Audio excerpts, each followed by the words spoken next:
Hello बच्चों, कैसे हो? आई होप कि आप बहुत अच्छे होंगे, आपकी तैयारी बहुत अच्छी चल रही होगी। देखिए, आज जो हम पढ़ने वाले हैं वो है अपना कैपेसिटर।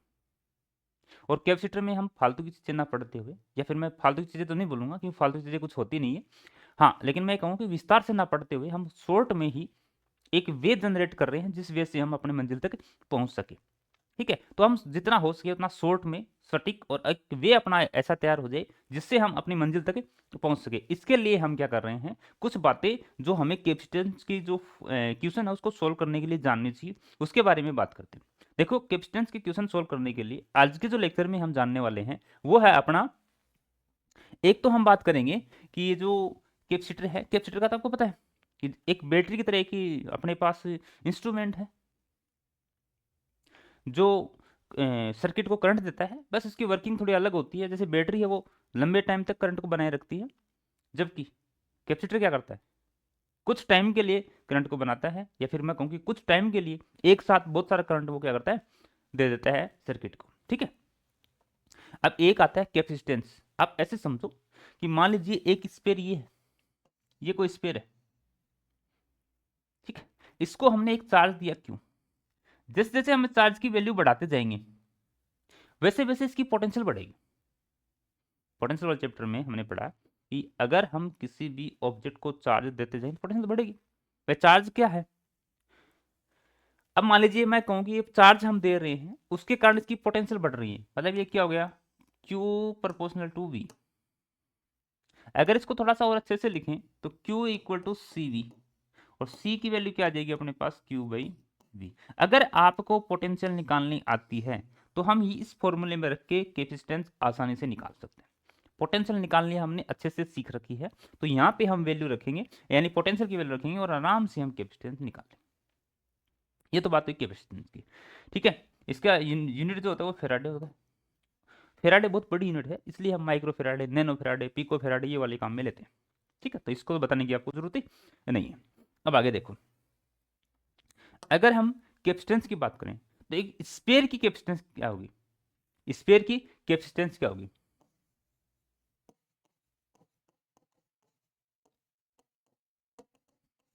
स्पेयर के लिए देखें, मान लीजिए ये एक स्पेयर है अपने पास, ये एक स्पेयर है अपने पास।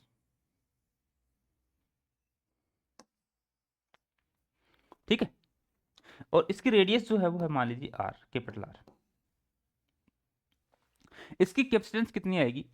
उसके लिए क्या चाहिए अपने को, चार्ज चाहिए, जो हमने मान लिया क्या है, इस पे चार्ज क्यू है। एक चीज की पोटेंशियल, मतलब वी चाहिए। वी कितनी होती है इसकी, we equal to K Q by are. के क्यू बाई आर, ये वैल्यू यहाँ पे पुट करें अपन, ये वाली वैल्यू यहाँ पे पुट करें तो अपने पास आता है आर बाई के, आर बाई के। न्यूमेरिकल वैल्यू जब हमें सोल्व करनी हो तो ये आर बाई के लेना ज़्यादा इजी रहता है। अगर इसको थोड़ा सा और देखें आगे चल के, तो देखो यहाँ पे C equal to 4 pi epsilon naught R आ जाएगा। यानी हमारे पास सी की जो वैल्यू वो क्या आ जाएगी, आर के प्रोपोर्शनल। सी प्रोपोर्शनल किसके हो जाएगा, आर के। ठीक है, यानी कैपेसिटेंस क्या होगी, आर पे डिपेंड करेगी। अब एक बात और याद रखनी है अपनी, वो बात ये है कि आपको C equal to Q by V दिख रहा है, लेकिन ध्यान ये रहे कि ये ना तो चार्ज पे डिपेंड करता है और ना ही ये पोटेंशियल पे डिपेंड करता है। यानी कैपेसिटेंस ना तो चार्ज पे डिपेंड कर रही है और ना ही पोटेंशियल पे डिपेंड कर रही है। डिपेंड किस पे कर रही है, वो एरिया पे डिपेंड कर रही है। डिपेंड किस पे कर रही है, वो शेप पे डिपेंड कर रही है। डिपेंड किस पे कर रही है, वो रेडियस पे डिपेंड कर रही है। ठीक है, तो इसका मतलब Q और V जो लिखा हुआ है इसके ऊपर डिपेंड नहीं कर रही, ये बात आपको ध्यान रखनी है। क्लियर? आगे अगर मैं बात करूं कि ये जो स्पेयर की हमने कैपेसिटेंस निकाली, उसी तरीके से हम अर्थ की कैपेसिटेंस भी फाइंड कर सकते हैं। भाई अर्थ भी तो अपने पास एक क्या है, स्पेयर ही तो है। अर्थ भी तो स्पेयर ही है, तो उसके लिए हम कैसे फाइंड करेंगे, जैसे C equal to R by K. अब रेडियस क्या होती है अर्थ की, 6400 किलोमीटर, इसको हमने मीटर में बना लिया, डिवाइड बाई 9 मल्टीप्लाई 10 की पावर 9, तो ये आ जाएगा 64 10 की पावर 5 डिवाइड बाई 9 मल्टीप्लाई 10 की पावर 9, यानी कितना गया, 7.11 मल्टीप्लाई 10 की पावर -4। अगर इसको आगे सोल्व करें अपन तो अपने पास क्या आ जाएगा, 711 माइक्रो फेरेड। ये होती है अपने पास अर्थ की capacitance, 711 micro फेरेड।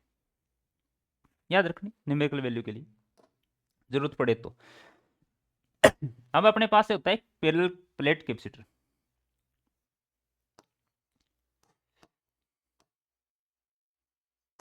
Parallel plate capacitor, parallel plate capacitor वो क्या होता है? पैरेलल प्लेट कैपेसिटर यानी दो प्लेट होंगी उसमें जो पैरेलल रखी हुई होंगी, जिसकी डिस्टेंस हम मान के चलते हैं डी है। एक पे चार्ज है वो पॉजिटिव है, दूसरे पे चार्ज है वो नेगेटिव है। इसके बीच में जो इलेक्ट्रिक फील्ड बनेगा वो क्या बनेगा, यूनिफॉर्म बनेगा, एक ही डायरेक्शन में बनेगा, तो पॉजिटिव से बाहर की तरफ, नेगेटिव में उसकी खुद की साइड की तरफ। तो इसका मतलब ई की वैल्यू यहाँ पे कितनी आएगी, sigma by epsilon, sigma by epsilon. अगर इससे कैपेसिटेंस निकाले C equal to parallel plate capacitor का जो कैपेसिटेंस होगा वो कितना होगा, epsilon naught A by D. अगर इसमें फुल फिल मीडियम कर दें, फुल फिल पूरा का पूरा मीडियम फिल कर दें इन दो प्लेटों के बीच में, उस कंडीशन में हमारे पास जो सी मीडियम की आएगी वो कितनी आएगी, epsilon naught epsilon r A by d, यानी डायरेक्ट मल्टीप्लाई। लेकिन अब आगे एक बात और याद रखनी, लेकिन अगर हम इस कैपेसिटेंस में यानी इस कैपेसिटर में अगर पार्शियली फिल कर दें डाइलेक्ट्रिक कांस्टेंट को, तब क्या करना अपने को। पार्शियली फिल का मतलब ये है कि जैसे मान लीजिए हमारे पास ये पैरेलल प्लेट कैपेसिटर है, इसके बीच की डिस्टेंस है अपने पास डी, और इस पे मान लीजिए पॉजिटिव चार्ज है इस प्लेट पे, इस पे नेगेटिव चार्ज है। इसका इलेक्ट्रिक फील्ड किधर होगा, पॉजिटिव से नेगेटिव की तरफ, यानी कितना होगा। अब उसके लिए हम थोड़ी सी एक बात और कर लें, मान लीजिए मैं इसमें फुल फिल ना करके पार्शियली फिल करके कुछ से डाइलेक्ट्रिक कांस्टेंट रख रहा हूं, ये लो, ये पार्शियली फिल है, और इसकी जो वैल्यू है T1 चौड़ाई है, इसकी T2 है, इसकी T3, इसका जो एप्सिलॉन आर है वो 1 है, इसका एप्सिलॉन आर 2 है, इसका एप्सिलॉन आर 3, मतलब डाइलेक्ट्रिक कांस्टेंट हमने अलग अलग ले ली। क्लियर। इस कंडीशन में हमारे पास जो कैपेसिटेंस आएगी C, इस कंडीशन में हमारे पास जो कैपेसिटेंस आएगी C वो क्या आएगी, वो आएगी epsilon nought A by D minus T1 plus T2 plus T3 plus T1 by epsilon R1 plus T2 by epsilon R2 plus T3 by epsilon R3, ये वाली वैल्यू।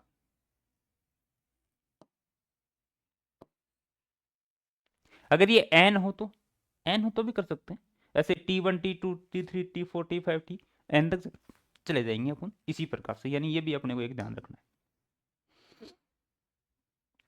इसी फॉर्मेट में याद रखो। क्लियर। अगर ये चीजें हमें पता है, ये जो हमने अभी लिखी हैं, इन चीजों के बारे में हम जानते हैं, तो इसके क्वेश्चन आसानी से हम सोल्व कर सकते हैं, या फिर मैं कहूं कि एक वे आप जनरेट कर सकते हो अपनी मंजिल तक के लिए, अगर आपको इतना पता है। अगर मैं कहूं कि पहला क्वेश्चन सोल्व किया जाए, अर्थ हैज वॉल्यूम, अर्थ की जो वॉल्यूम है वो तो V है, और सरफेस एरिया है वो A है, देन तब कैपेसिटेंस हमारे को फाइंड करनी। अर्थ की वॉल्यूम V है, एरिया A है। अब मैं कहूंगी वॉल्यूम कितनी होती है, अर्थ तो एक स्फीयर का है, तो स्फीयर की जो वॉल्यूम है वो कितनी होती है, स्फीयर की वॉल्यूम होती है 4/3 पाई कैपिटल R की क्यूब, ये है अपने पास V। इसी प्रकार से एरिया होता है 4 pi R square equal to A। ठीक है। अब हमें ये भी पता है कि इसकी जो कैपेसिटेंस होगी, देखो ऑप्शन के हिसाब से देखें तो के नहीं आ रहा, के की वैल्यू आ रही है, तो के नहीं आ रहा, के की वैल्यू आ रही है, इसका मतलब हम के की वैल्यू रख के इसको सोल्व करेंगे। सोल्व कैसे करेंगे कि हमारे पास सी की वैल्यू होगी वो 4 पाई एप्सिलॉन नॉट और आर होगी, यानी ऊपर वाले दोनों रिलेशन से हम आर की वैल्यू निकाल दें, क्योंकि वी और ए में हमारे को ऑप्शन दिख रहा है, तो यहाँ से आर की वैल्यू निकालें तो मैं ये कहूंगा कि इनको डिवाइड किया तो 4 पाई से कट गया, यानी इसके पास बचा ऊपर वाले में r/3 इक्वल टू v/a। तो यहाँ से r की वैल्यू जो आई अपने पास वो कितनी आई 3v/a, यानी ये वैल्यू मैं यहाँ पुट कर दूं 4 पाई एप्सिलॉन नॉट 3v/a, यानी ये आ गया 12 पाई एप्सिलॉन नॉट v/a, यानी 12 पाई। तो दो ऑप्शन तो सीधे सीधे कट गए, 12 पाई तो है ही नहीं दोनों में, इन दो में 12 पाई है, एक में v/a है, एक में a/v है, तो अपना ऑप्शन कौन सा है v/a, अपना कौन सा है v/a। क्लियर, कर सकते हैं आराम से। Next, to conducting sphere of radius r1 and r2 having charge q1 and q2, दोनों पे चार्ज कितना है, एक पे चार्ज q1 है, दूसरे पे चार्ज q2 है, respectively are connect to each other, दोनों को आपस में कनेक्ट करवा दिया। तो जब दो चार्ज बॉडी को हम कनेक्ट करवाते हैं तो दोनों में चार्ज का ट्रांसफर होता है, किस कंडीशन में होता है, जब उसके पास पोटेंशियल डिफरेंस है, अगर पोटेंशियल डिफरेंस जीरो होगी तो चार्ज का ट्रांसफर नहीं होगा, यानी हम ये कह सकते हैं जब दोनों की पोटेंशियल इक्वल होगी तब तक चार्ज ट्रांसफर होगा हाई पोटेंशियल से लो पोटेंशियल की तरफ, यानी हम ये कहेंगे कि इसकी पोटेंशियल जैसे पहले की क्या होगी के Q1/R1, ये पोटेंशियल इक्वल हो जाएगी के Q2/R2, के से के कट गया तो हम कह सकते हैं Q1R2 equal to Q2R1, Q1R2 equal to Q2R1। तो ये वाली जो वैल्यू है इसके अकॉर्डिंग ऑप्शन कौन सा है, fourth, Q1R2 equal to Q2R1।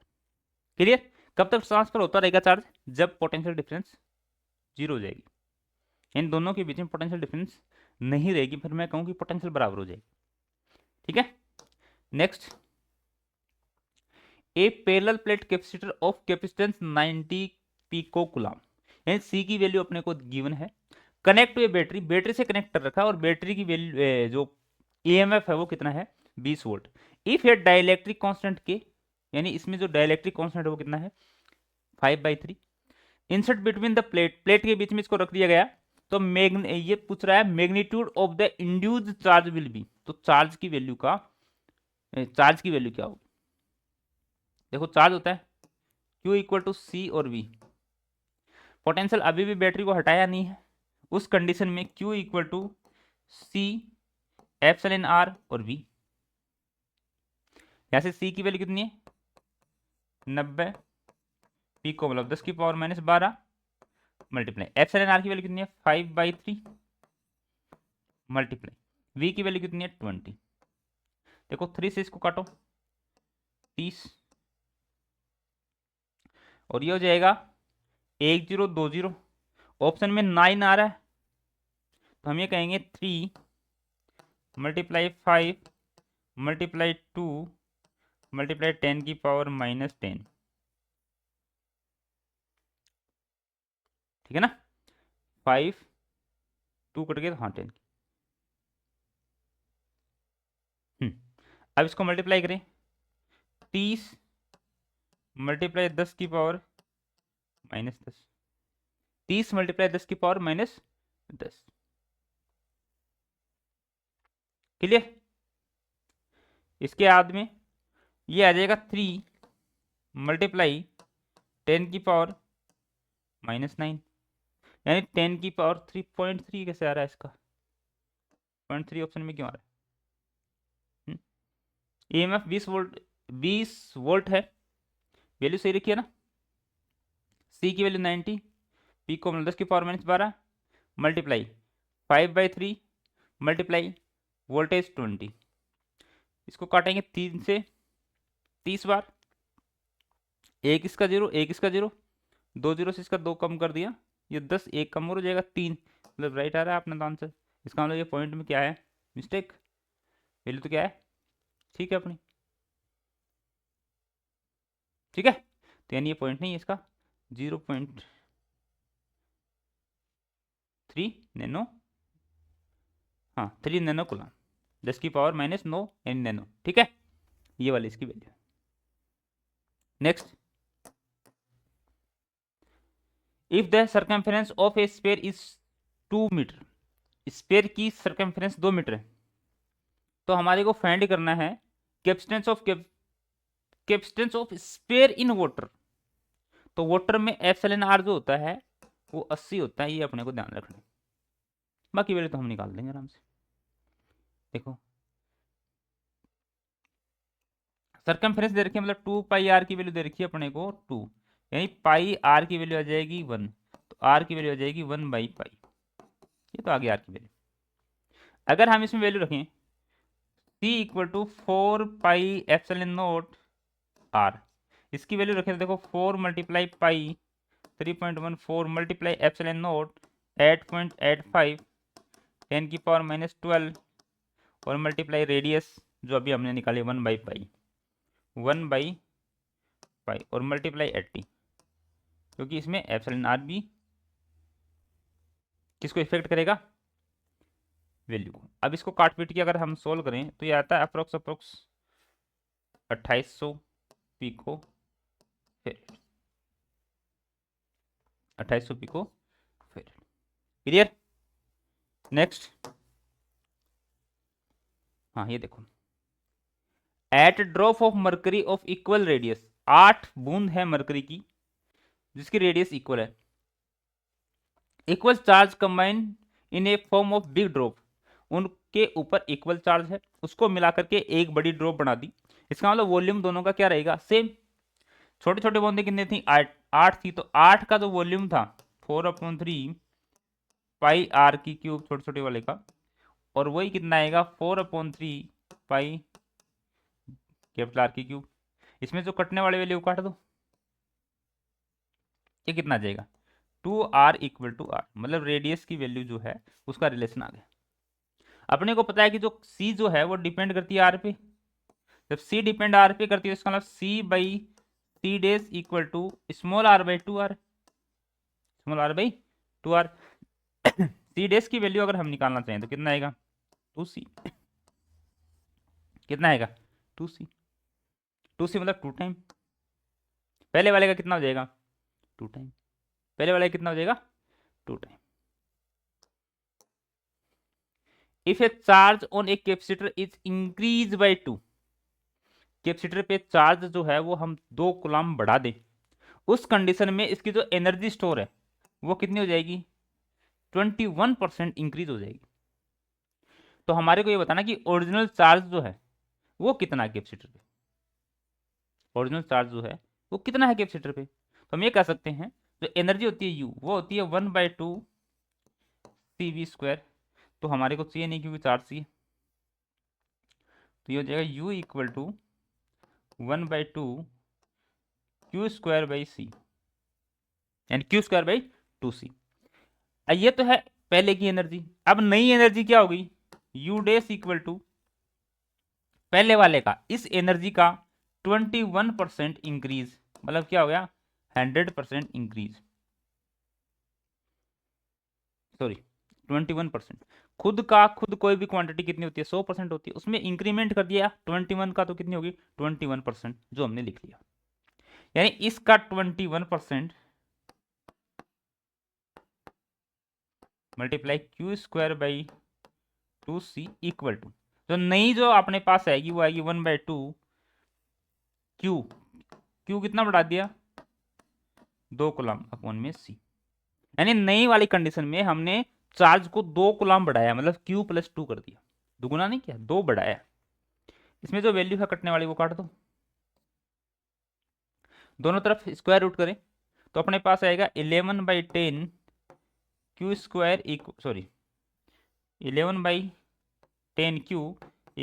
Q+2, तो आ जाएगा 11Q = 10 Q + 20, यानी Q की वैल्यू कितनी आ जाएगी 20। चार्ज कितना आ जाएगा इस पे 20, यानी इनिशियल चार्ज कितना था 20, उसमें हमने क्या किया 2 कूलम्ब चार्ज और इंक्रीज किया यानी और ऐड किया, तो हमारे पास जो एनर्जी निकल के आई वो पहले वाली एनर्जी की 21% एक्स्ट्रा निकल के आई। Next, a parallel plate capacitor, capacitance दे रखी है अपने को, ये एयर में है और ये मीडियम में, तो हमें इसकी मीडियम का और एयर का रिलेशन पता है। मीडियम में कितना है 110, इसमें कितना है 50 मल्टीप्लाई एप्सिलॉन आर, कितना आ जाएगा epsilon R equal to 110 by 50, ये इसको काट दिया 2.2, 2.2 मतलब फोर्थ ऑप्शन, कर सकते हैं आराम से। अगला देख capacity of parallel plate capacitor, parallel plate condenser, capacitor को कंडेंसर लिख रखा है, डिपेंड ऑन, किस पे डिपेंड करता है, तो ये तो ध्यान रहे क्यू और वी पे तो नहीं करता। इसके अलावा जो है उस पर देखेंगे type of material, thickness of plate, potential applied across the plate और सेपरेशन बिटवीन द प्लेट, किस पे डिपेंड करता है, सेपरेशन बिटवीन द प्लेट पे तो करता ही करता है, यानी डिस्टेंस पे तो करता है। टाइप ऑफ मटेरियल का तो हमने कहीं जिक्र नहीं किया, थिकनेस ऑफ प्लेट पे नहीं किया, एरिया पे तो करता है, पोटेंशियल पे होता है नहीं। इसका मतलब इसमें तो हम सबसे बेस्ट ऑप्शन जो चूज करेंगे वो कौन सा होगा, फोर्थ ही कर पाएंगे भाई, इसमें हमारे को एक से ज़्यादा ऑप्शन चूज करने का ऑप्शन तो है नहीं, तो इसका मतलब हम क्या करेंगे फिर सबसे अच्छा, और सबसे अच्छा कौन सा है फोर्थ। ये अच्छा question. Parallel plate capacitor with air between the plate capacitor is 9 pico farad, separate between the D, D से सेपरेट कर रखा है। अगर हमने दो डाइलेक्ट्रिक, एक तो ये और एक ये, इनकी थिकनेस ये है d/3 और 2d/3, ये फील करते हैं, तो उस कंडीशन में हमारे पास कैपेसिटेंस क्या आएगा, तो जब एक से ज्यादा हमारे पास डाइलेक्ट्रिक कांस्टेंट हो तो हम लिखते हैं epsilon nought a by d minus T1 T2 plus T1 by epsilon R1 plus T2 by epsilon R2। इस वैल्यू, इस फॉर्मूले में वैल्यू रखते हैं। देखो C की वैल्यू क्या होगी, C equal to epsilon nought A by, देखो डी T1 माइनस T2, तो देखो ये T1 minus T1 plus T2 दोनों ऐड करेंगे तो d/3, 2d/3 मतलब d बढ़ेगा, तो d बढ़ेगा तो ये d माइनस डी कितना हो जाएगा 0, यानी ये तो गया 0। अब बचा ये वाला T1 बाई, तो T1 कितना है d/3 और मल्टीप्लाई 3 प्लस दूसरा कितना है 2d/3 मल्टीप्लाई 6। अगर इसको हम ध्यान से देखें तो 2d/9 आ रहा है, इसका भी यदि हम काट दें, ये लो 3 3, तो ये कितना होगा 2d/9, यानी इसको हम ऐसे लिख सकते हैं epsilon nought a by d यानी 2 और ये हो गया 9, ये हो गया 9, ये वाली वैल्यू, ये वाली वैल्यू, यानी हम ये कह सकते हैं इतना मल्टीपल और हो गया, वो पहले जो थी वैल्यू उसका इतना मल्टीपल और हो गया। हमारे को दिया हुआ है कि एयर में जो थी, यानी एयर का मतलब ये वाली epsilon nought a by D की वैल्यू जो थी वो थी 9 पिको फेरेड, इसका मतलब 9 यहाँ रखेंगे तो 81 मल्टीप्लाई 2 पिको फेरेड, तो 81 का मतलब क्या हो गया, देखो यहाँ पे 9 रखेंगे इसकी वैल्यू की जगह, epsilon nought a by D की जगह 9 रखेंगे, तो 9 9 क्यों गया 81/2, 81/2 कितना होता है 40.5, 40.5, ये क्या सही 81, ठीक है।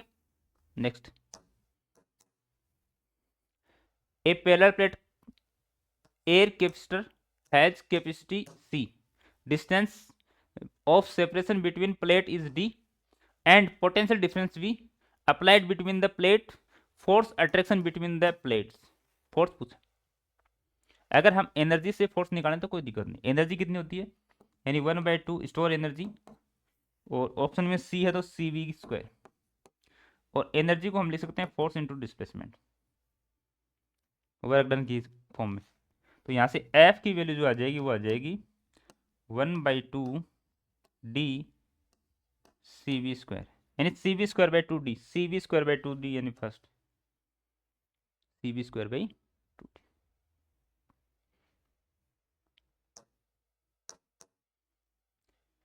डी। 1000 स्मॉल वाटर की ड्रॉप है, उसकी प्रत्येक की रेडियस है आर और उस पर चार्ज है क्यू।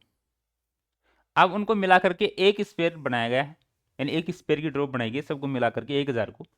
तो अब बड़ी वाली जो ड्रॉप है उसका और स्मॉलर जो ड्रॉप है उसका पोटेंशियल का रेशियो बताना, मतलब पोटेंशियल कितनी हो जाएगी। तो देखो पहले जो ये छोटी बूंद थी उसका पोटेंशियल तो कितना हो जाएगा, V equal to K Q by small are, ये तो हो जाएगा छोटी वाली बूंद। फिर यदि मैं बात करूं कि छोटे वाली बूंद का रेडियस और बड़ी वाली बूंद का जो रेडियस है, और बड़ी वाली कितनी हो जाएगी, देखो बड़ी वाली का हो जाएगा V dash equal to K Q by capital R, यानी R small R capital R में रिलेशन निकालने बस हो जाएगा अपना काम। स्मॉल आर और कैपिटल आर ये चार्ज कितना हो जाएगा टोटल 1000। 1000 बूंद को हमने मिलाया है तो इसका मतलब ये चार्ज कितना हो जाएगा अपने पास 1000। तो ये हो जाएगा K Q multiply 1000 by capital R. Small R capital R में रिलेशन देखें तो ये हो जाएगा देखो 1000 मल्टीप्लाई इसका वॉल्यूम 4/3 पाई स्मॉल आर का cube equal to 4/3 pi capital R का क्यूब।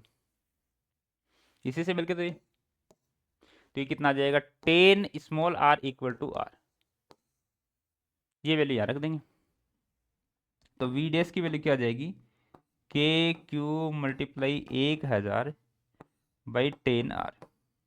ये वैल्यू देखो 10 से 10, तो यानी V dash equal to 100 multiply V मान सकते हैं, क्योंकि वी की वैल्यू कितनी है ये वाली के क्यू बाई आर, के Q by are.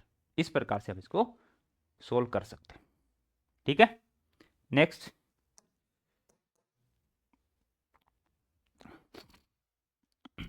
500 microfarad capacitance charge at the study rate A 100 microcoulomb पर सेकेंड, यानी 100 माइक्रोकुलाम पर सेकेंड का मतलब है कि क्यू बाई टी की वैल्यू है अपने पास, क्यू बाई टी की वैल्यू कितनी है 100 माइक्रोकुलाम पर सेकेंड। ठीक है, उसके बाद the potential difference across the capacitor will be 10 volt. तो आफ्टर इंटरवल इज कितने टाइम बाद इसकी पोटेंशियल ये हो जाएगी। हमारे को ये पता है कि Q इक्वल टू होता है C और V। अब Q के डिवाइड कर दे टाइम से और इसको डिवाइड कर दे टाइम से, तो कोई फर्क पड़ा क्या, नहीं पड़ा, दोनों कर सकते हैं। ये वाली वैल्यू है हमारे पास 100 माइक्रो मतलब 10⁻⁻6 इक्वल C की वैल्यू है अपने पास 500 माइक्रोफेरेड मतलब 500 मल्टीप्लाई 10⁻⁻6 और V की वैल्यू है अपने पास 10 और डिवाइड बाई T अपने को चाहिए। देखो 10⁻6 2 0 से 2 0, इसका मतलब ये T इधर जाएगा तो T equal to 50, T equal to कितना गया 50। इसका मतलब 50 सेकंड बाद ये अपने को पोटेंशियल मिल जाएगा जो इसने पूछा है 10 वोल्ट मिल जाएगा अपने को कितने टाइम बाद 50 सेकंड बाद। ठीक है,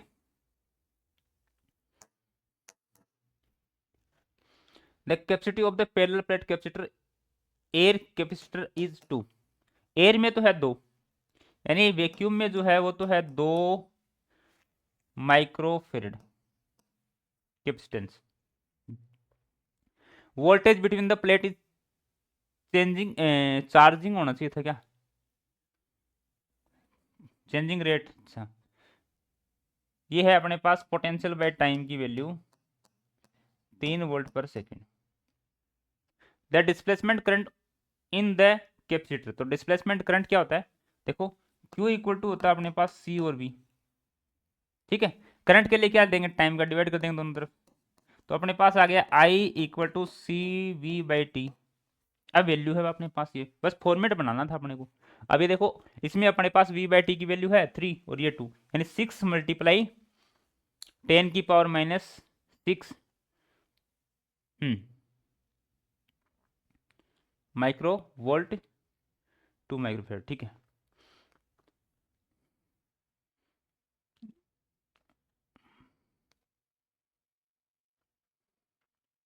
टू माइक्रोफेड नहीं आना चाहिए था, फिर 2 फेरेड ही आना चाहिए था, क्योंकि फिर तो अपने पास आएगा नहीं।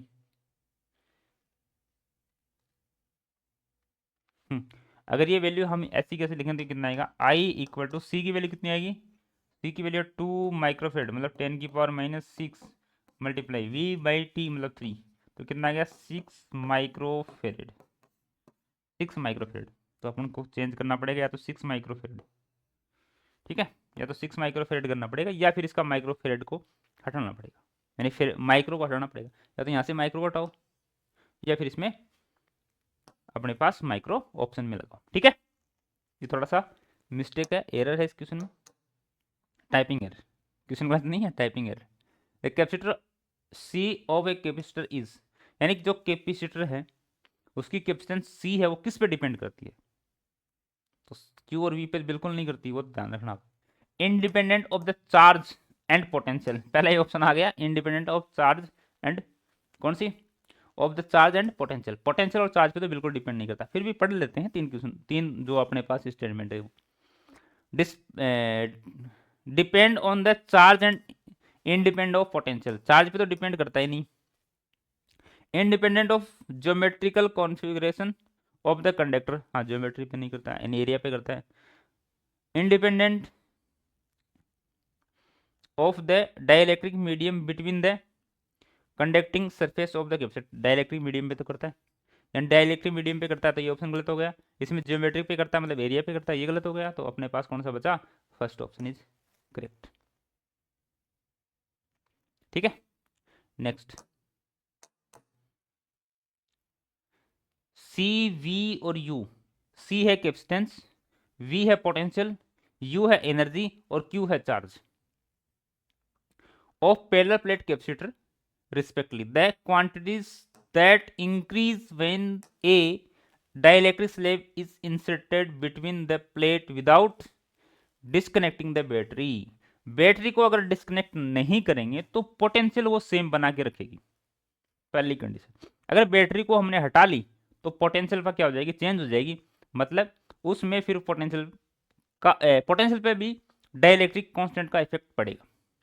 लेकिन अगर बैटरी को हमने नहीं हटाया, बैटरी लगा के रख रखी है, तो फिर डाइलेक्ट्रिक कांस्टेंट का वोल्टेज पे कोई फर्क नहीं पड़ेगा, यानी वोल्टेज पे कोई फर्क नहीं पड़ेगा, तो वोल्टेज जहाँ वहाँ, तो ऑप्शन को एलिमिनेट कर दो।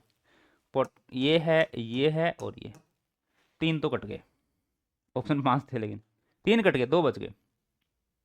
अब यदि एनर्जी की बात करें तो वो तो चेंज होगी, क्योंकि क्या है, डाइलेक्ट्रिक कांस्टेंट रखा है। चार्ज भी क्या होगा, चेंज होगा, अगर बैटरी लगा के रख रखी है तो। अगर बैटरी नहीं लगा के रखते, डिस्कनेक्ट कर देते, तो फिर पोटेंशियल चेंज होता, चार्ज वो का वो रह जाता, क्योंकि चार्ज तो पहले से मिल चुका था। इसका मतलब चार्ज और पोटेंशियल वो एनर्जी दोनों चेंज होंगे, चार्ज और एनर्जी। क्लियर। नेक्स्ट, एक कैपेसिटर में तो एयर फिल है, तब उसकी ये है कैपेसिटेंस, और दूसरे में ये है,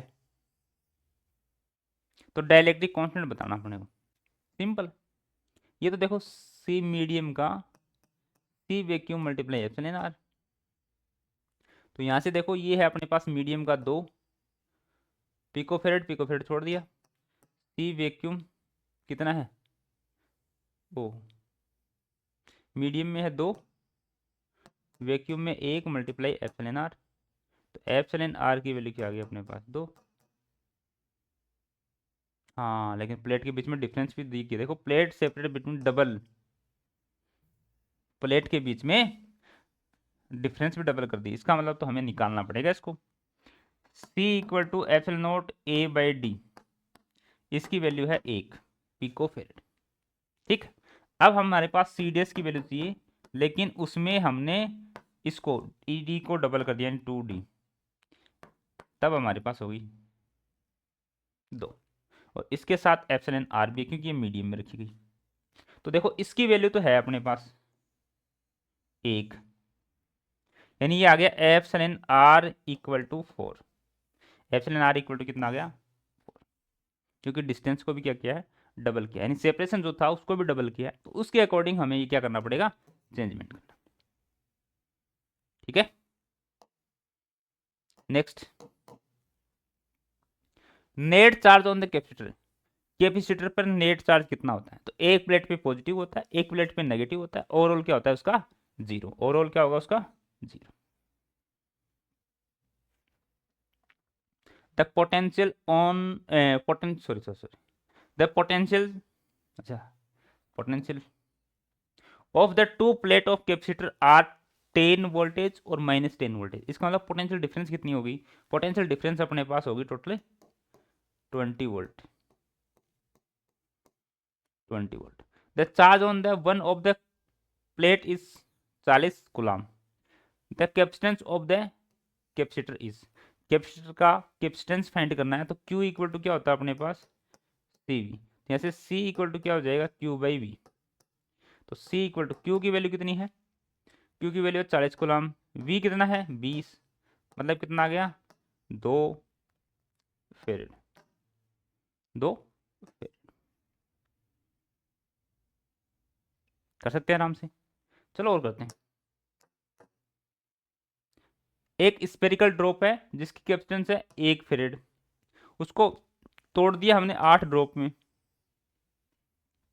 तो अब जो इक्वल ऑफ इक्वल रेडियस में, then the capacitance of each small drop, जो छोटी वाली ड्रॉप है उसकी कैपेसिटेंस कितनी होगी। देखो, एक बड़ी सी ड्रॉप थी, बड़ी ड्रॉप का मतलब है कि उसकी रेडियस मान ली हमने r, ठीक, उसको तोड़ दिया छोटी ड्रॉप में, मतलब हमने मान ली इसकी स्मॉल r। कितने में तोड़ी वो भी देखते हैं। ये देखो, इसका वॉल्यूम होगा 4/3 पाई r की क्यूब, इसका वॉल्यूम होगा 4/3 पाई स्मॉल r की क्यूब, लेकिन है कितनी ड्रॉप, ये 8 ड्रॉप, 8 में तोड़ दिया इसको। जो कटने वाली वैल्यू काट दो, यानी r equal to 2r, r equal to 2r।